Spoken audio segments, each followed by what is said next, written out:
આજ રોજ વર્ષ 28 વર્ષ પૂર્ણ કરી આપણે ફરી એક સાથે આવ્યા છે.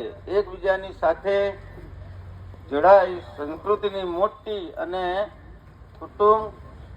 કુટુંબ સંકલ્પો મજબૂત બનાવવા ઉદ્દેશથી આ સંમેલન માત્ર એક દિવસ મિલાપ નથી, પણ એક સંકલ્પ છે કે આપણે એક સાથે રહીશું, એકબીજાને સાથે સહારો આપશો અને આપણી સંસ્કૃતિની અને વારસાને નવો ઊંચાઈ આપશો.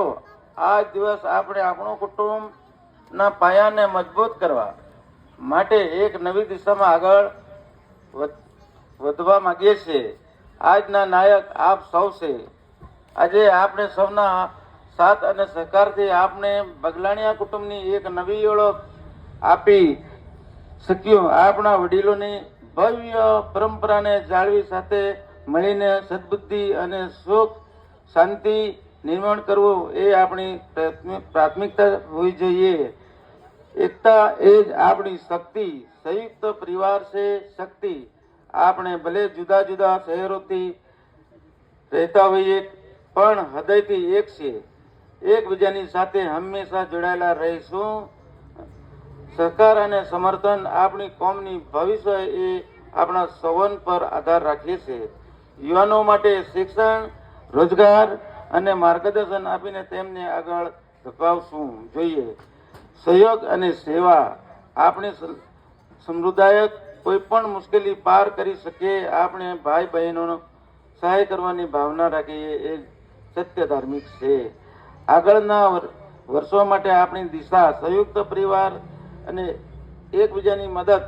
કોઈ પણ કુટુંબનો મુશ્કેલીમાં હોય તો આપણે એક સાથે મળી મદદરૂપ થવું. યુવા અને માર્ગદર્શન. બગલાણીયા સમાજના યુવાનો શિક્ષણ અને રોજગાર માટે એક શક્ય મંચ આપો. સાંસ્કૃતિક અને સામાજિક સંઘ પણ દર વર્ષે આ જ રીતે ભવ્ય સંમેલન કરી આપણા સંબંધો વધુ મજબૂત કરવું. સહાય અને પ્રગતિ. એકબીજાની સાથે ઉભા રહી વાસ્તવિક અને સામાજિક વિકાસ માટે સંકલ્પ કરવો. આજનો દિવસ એક નવી પ્રેરણા આપે છે. આપણે એકબીજા સાથે આપી આપણી કોમ અને પરિવારમાં સમૃદ્ધિ અને એકતા લાવીએ. આવો સંકલ્પ કરીએ. બગલાણીયા કુટુંબ તરીકે અમે હંમેશા એકબીજા સાથે અને સહારામાં રહીશું. પ્રેમ, એકતા અને ભવિષ્ય નવી ઊંચાઈઓ સર કરવા માટે આગળ વધશું. જય બગલાણી.